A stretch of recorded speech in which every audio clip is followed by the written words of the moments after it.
السلام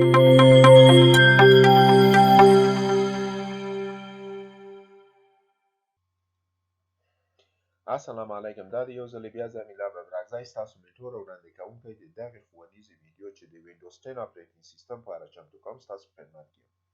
ښه به دا وي چې په فایل کې دې پوښتنې ته یو څه ځواب ولرو چې آپریتینګ سیستم په کمپیوټر کې د څه دنده ترسره کوي.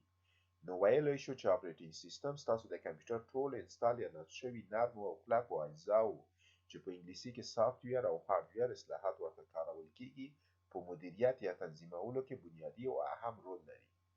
ستاسو کمپیوټر په یو وخت کې ډیر پروګرامونه خلاصوي او دا پروګرامونه ضرورت لري چې سی پی یو، رام او ذخیروي آلات او برخو ته لاسرسی ولري.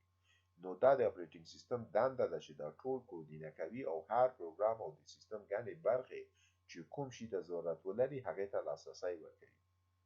د کمپیوټر په دغه دور کې ډیر آپریتینګ سیستمونه پروګرام او ډیزاین شوي چې په نویو کمپیوټرونو کې نصب شوي راځي. یعنې کوم وخت چې تاسو کمپیوټر پیرئ نو آپریتینګ سیستم د وړاندې پکې نصب یا انسټال شوی وي. لیکن د دې امکانات هم شته چې تاسو هغه ته خپل د خوښې آپریتینګ سیستم ور دننه یا نصب کړئ، لکه ویندوز، ماک او اس، یونیکس او نور. دغه ویډیو ما د ویندوز 10 آپریتینګ سیستم لپاره ځانګړې کړې ځکه زما سیستم کې ویندوز 10 نصب یا انسټال ده. ځکه ویندوز 10 له هر اړخه یو مناسب آپریتینګ سیستم ستاسو لپاره ثابتېدای شي. هم د اقتصادي پلوه ارزان دی او هم د ستاسو په کمپیوټر کې به ښه چلیږي. کمپیوټر به مو دروندوالی نه احساسوي، یعنې ډېر ورو به نه چلیږي. او که چیرې ستاسو په کمپیوټر کې ویندوز 11 یا ویندوز 11 نصب وي نو ډېر توپیر سره نه لري، کولی شئ مخکې کې لاړ شئ. د یادونې وړ ده چې هر آپریتینګ سیستم خپل ځان ته ځانګړی ډیزاین او بڼه لري، په دې معنی چې ګرافیکل یوزر انټرفیسونه یې سره توپیر لري، لیکن په اساسي اصولو کې ټول یو شان دي. نو راځئ چې په ګډه یې سره وګورو. د کمپیوټر له چالانولو نه وروسته او ویندوز 10 آپریتینګ سیستم ته په لاګین کېدو یا داخلېدو سره تاسو له دغه کړکۍ یا وینډو سره مخامخ کیږئ چې دغه ته ډیسکټاپ هم وایي. دا چې ډیسکټاپ ولې ورته وایي دلیل یې دا ده چې دغه وینډو او کړکۍ ستاسو د دفتر د کاري میز په اسانۍ برخې انځور او تصویر وړاندې کوي. ستاسو د دفتر د کاري میز په سر باندې چې کوم آلات او اسباب شتون لري لکه کمپیوټر، پرنټر، سکنر، کاپیر، سټپلر، دوسیې، سنجاقونه، وارده او صادره، مکتوبونه او نور ټول هغه شیان چې تاسو حدس او ګمان یې کوئ هغه ټول په دغه وینډو کړکۍ کې هم شتون لري. نو که چیرې غواړئ چې تاسو له دغه ټولو آلاتو او اسبابو سره په کامله توګه آشنایي او هر اړخیز معلومات ولرئ نو دغه ویډیو او زموږ نورې ټولې ویډیوګانې په دقیقه توګه وګورئ.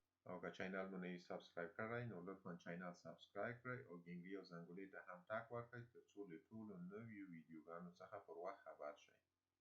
بس ته په دوام سره د ویندوز 10 په دغه وینډو یا کړکۍ کې چې ډیسکټاپ هم نومول کیږي ځینې آیکنز شتون لري. دا چې دا څه ډول آیکنز دي او ولې دلته شتون لري په دې باندې به وروسته لنډ بحث ولرو.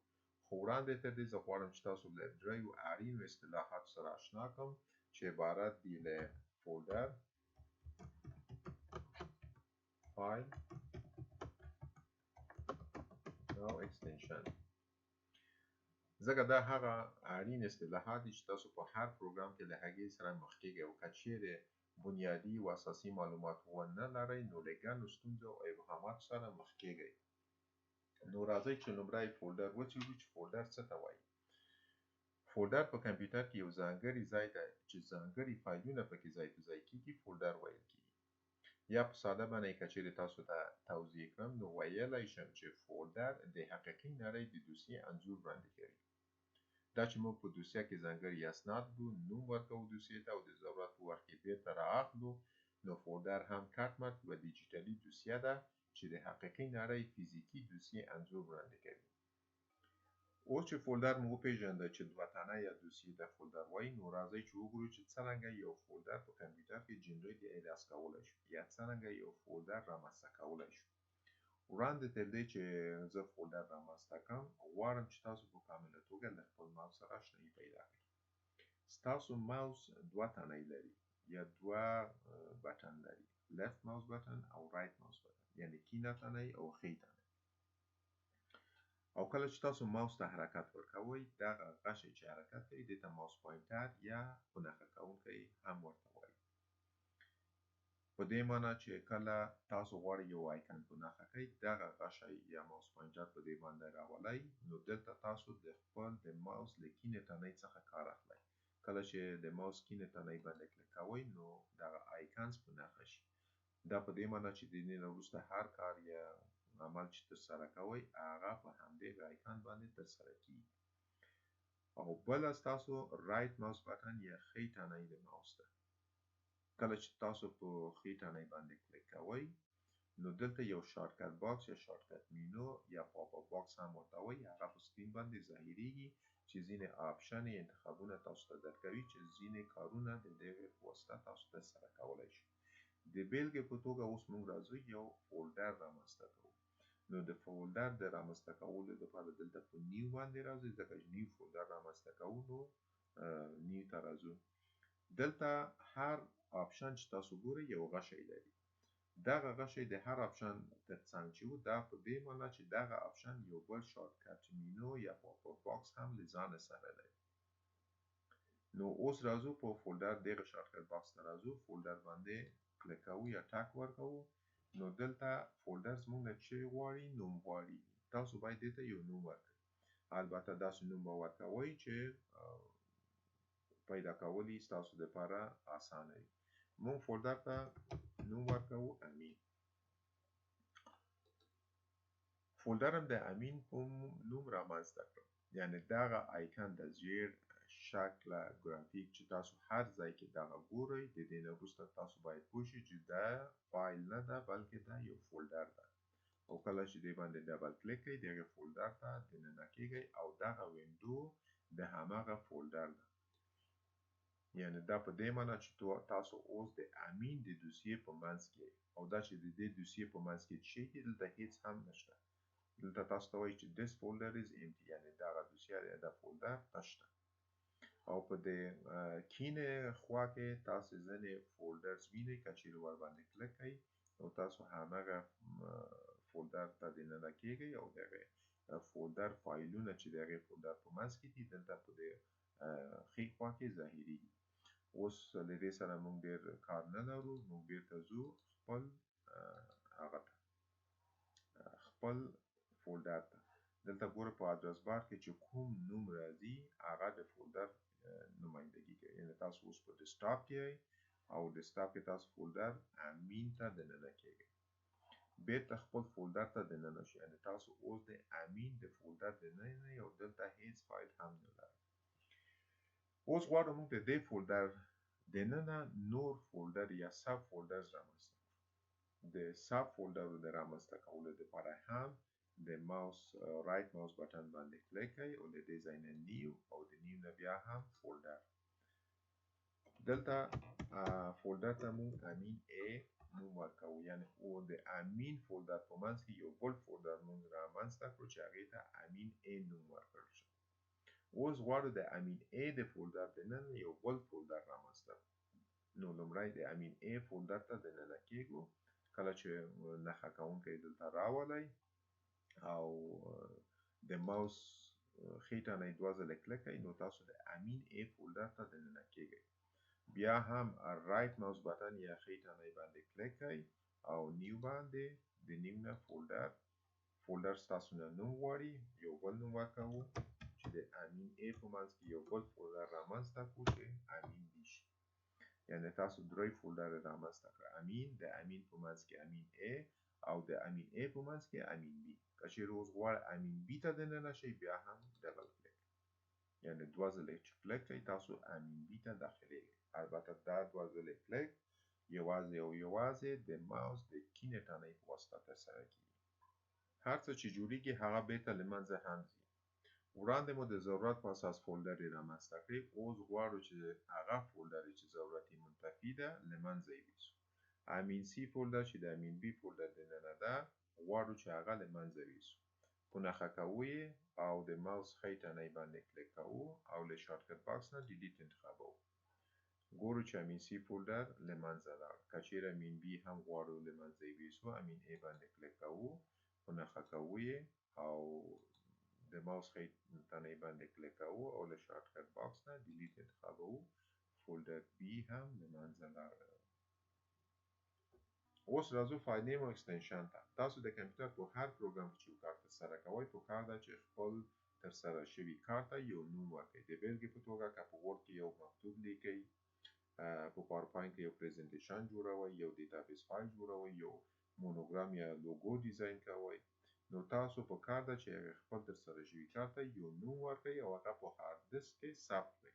که چیرې داسې یو کار ونه کړئ نو ټول هغه ترسره شوی کار به مو له منځه لاړ وي او کله چې کمپیوټر مړ یا بند کړئ هغه کار مو شتون ونه لري او تاسو پکار ده چې هغه ټول کار بیا له سره ترسره کړئ. ځکه چې هر څه چې نوم هم نه وي ورکړی او په هارد ډیسک کې ثبت کړی نه وي هغه د کمپیوټر په میموري کې په موقتي ډول شتون لري او د کمپیوټر په بندولو یا مړ کولو سره هغه هر څه ختمیږي. اوس راځئ چې یو ټکسټ فایل جوړ کړو او په هغې کې فایل او ایکستینشن په ښه توګه وپېژنو. رایټ ماوس بټن باندې کلیک کړئ، یعنې د ماوس خیټنۍ باندې کلیک کړئ، شارټکټ باکس راځي، هغې نه نیو او د نیو نه دا ځل د فولډر په ځای ټکسټ ډاکومنټ باندې کلیک کوو. دلته سیستم دغه ټکسټ فایل ته نوم په خپله هم ورکوي خو موږ غواړو چې خپل نوم ورکړو. د بېلګې په توګه زه دې ته احمد نوم ورکوم، انټر کوم یې. دغه مو ټکسټ فایل جنریټ کړ یا ټکسټ فایل رامنځته کړ چې نوم یې احمد ده او ایکستنشن یې TXT ده. ایکستنشن همیش د ډاټ نه وروسته چې کوم حروف راځي هغه ایکستنشن د فایل یعنې تخلص د فایل ده. هغه تاسو ته ښایي چې د فایل په څه ډول فایل دی او په کوم پروګرام کې جوړ شوی دی. ایکستنشن معمولا 3 کرکټره په ځینې پروګرامونو کې 4 کرکټره هم راځي. اما فایل نیم لیمټ یا حدود نه لري، تاسو کولی شئ چې نوم یې لنډ یا اوږد کړئ. د بېلګې په توګه زه غواړم چې احمد نوم اوږد کړم. رایټ ماوس بټن دا ځل یې د نوم د بدلولو لپاره رینیم ورته وایم. رینیم ته نوم ورکوم چې احمد اند حامد. نوم ته مې یو څو کرکټره نور هم ور اضافه کړم. انټر کوم یې. تاسو ګورئ چې نوم یې ومنله. سیستم د نوم سره که لنډوئ که اوږدوئ څه مشکل نه لري. اما دا ځل زه غواړم چې ایکستنشن ته یو کرکټر ور اضافه کړم. بیا هم رایټ ماوس بټن باندې کلیک کوم، رینیم ورته وایم. دا ځل د TXT په ځای چې ایکستنشن د ټکسټ فایل دی زه هغې ته یو کرکټر ور اضافه کوم، هغې ته اس هم ورکوم. کله چې انټر کړئ ګوره تاسو ته یو باکس ظاهریږي درته وایي چې if you change a file name extension the file might become unusable. یعنې که چیرې تاسو د هغه فایل ایکستنشن ته تغییر ورکړئ دا فایل به قابل د استفادې نه شي. Are you sure you want to change it؟ غواړئ چې تاسو د هغې ته تغییر ورکړئ؟ که یس ورته ووایئ فایل نه خلاصېږي. که سیستم نه لار ورکړئ چې دا په چیش کې جوړ شوی دی، څه ډول فایل دا په چی زه خلاص کړم. نو ایکستنشن چې کوم ایکستنشن سیستم ورکوي هغې کې موږ نه یې کمولی شو او نه یې اضافه کولی شو، ځکه سیستم د ایکستنشن په واسطه هغه فایل پیژني چې دا فایل په کوم پروګرام کې جوړ شوی ده او کله چې تاسو غواړئ چې هغه خلاص کړئ نو باید ایکستنشن یې په خپل حال پرېږدئ تر څو کمپیوټر یا سیستم هغه وپیژني چې دا په کوم پروګرام کې جوړ شوی ده او هغه تاسو ته خلاص کړي. بېرته ما TXT کړه. اوس چې کله یې کلیک کړئ ګوره فایل هم چیر شي خلاص شي، ځکه چې سیستم TXT فایل اتومات پیژني چې دا په چیش کې جوړ شوی ده، په نوټ پاډ کې جوړ شوی ده او دا پروګرامي او دغه فایل یې درته خلاص کړه. اوس مو چې فولډر فایل او ایکستنشن وپېژنده راځئ چې وګورو چې څرنګه له یو فولډر نه بل فولډر ته ځینې فایلونه موږ انتقال یا کپي کولی شو. د دې کار لپاره دوه طریقې شتون لري چې یوې ته ډراګ اینډ ډراپ وایي او بلې ته کټ اینډ پیسټ. ډراګ اینډ ډراپ څه ته وایي؟ کله چې تاسو ماوس پوینټر په یو آیکن باندې راولئ او هغه په نښه کړئ او په داسې حال کې چې د ماوس کینه تڼۍ ته ټک ورکړئ خوشي کوئ مه او ماوس ته حرکت وکړئ، دې حرکت ته ډراګ وایي. او کله چې مقصد ځای ته راورسېدئ او د ماوس کینه تڼۍ خوشي کړئ آیکن چې په کوم ځای کې موقعیت ونیسي هغې ته ډراپ وایي. یعنې په مجموع کې دغه حرکت ته ډراګ اینډ ډراپ وایي. اوس څرنګه د دې طریقې په کارولو سره موږ فایلونه له یو فولډر نه بل فولډر ته منتقلولی شو. ډېر اسانه طریقه ده. امین فولډر ته ټک ورکوو تر څو چې فولډر ته دننه شو. امین فولډر یا کړکۍ ته دننه کیږو، دلته ګوري یو فایل ده. امین بي فولډر هم خلاصوو وینډو خلاصیږي. دلته ګورو چې دوه فایله دي او یو فولدر ده. موږ غواړو چې دغه فایلونه چې دلته دي سره د یو فولدر سره هغه انتقال کړو امین فولدر ته او هغه هم د ډراګ اند ډراپ په طریقې سره. امین فولدر سلیکټ ده یا په نښه شوی ده. د کیبورډ کنټرول کی ته فشار ورکړئ په داسې حال کې چې کلي ته فشار ورکړی ده. دغه دوه نور فایلونه هم په د ماوس پوینټر په واسطه په نښه کړئ. فایلونه چې په نښه کړئ کنټرول کی کولی شئ چې خوشي کړئ. اوس ماوس پوینټر په داسې حال کې چې په نښه شوي فایلونو باندې ده د ماوس کیڼې تڼۍ ته ټک ورکړئ او ماوس ته حرکت ورکړئ تر هغې چې تاسو مقصد ځای ته راورسېږئ. مقصد ځای ته په رارسېدو سره د ماوس کیڼې تڼۍ خوشي کړئ. ماوس تڼۍ په خوشي کولو سره ستاسو فایلونه له دغه فولدر نه انتقالیږي دغه فولدر. اوس تاسو ګورئ چې دا فولدر څه شو تش شو، ټول فایلونه یې منتقل شو. This folder is empty. اوس همدغه فایلونه موږ د کټ اند پیسټ له لارې بیرته غواړو چې امین بي فولدر ته یې منتقل کړو.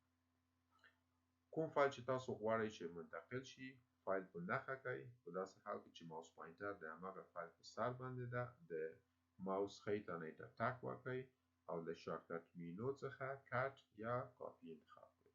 فرق د کټ او کاپي ترمنځ دا ده کله چې تاسو کټ انتخاب کړئ نو په اصلي ځای کې کاپي نه پاتې کېږي او فایل انتقالیږي مقصد ځای ته.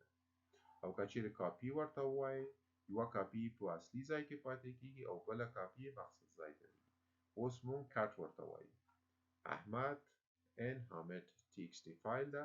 کله چې مقصد ځای ته راشو یعنی امین بي فولدر ته راځو رایټ ماوس بټن ته ټک ورکوو د شارټکټ مینو نه پیسټ انتخابوو. تاسو ګورئ چې احمد فایل دلته احمد ان حامد txt فایل د دې ځای نه منتقل شو امین بي فولدر ته اوس دلته شتون نه لري. دا د فایلونو انتقال د یو فولدر نه بل فولدر ته د ډراګ اند ډراپ او کټ اند پیسټ په طریقې سره. دا زموږ د نن ورځې د ښوونیزې ویدیو محتویات چې عبارت وو له فولدر، فایل او ایکستینشن. که چیرې خوښه شوي وي نو لطفا یې شیر او لایک کړئ او که چینل مو نه وي سبسکرایب کړی نو لطفا زموږ چینل سبسکرایب او میلې او زنګونې ته هم ټک ورکړئ. تر بلې ښوونیزې ویدیو ښه وخت.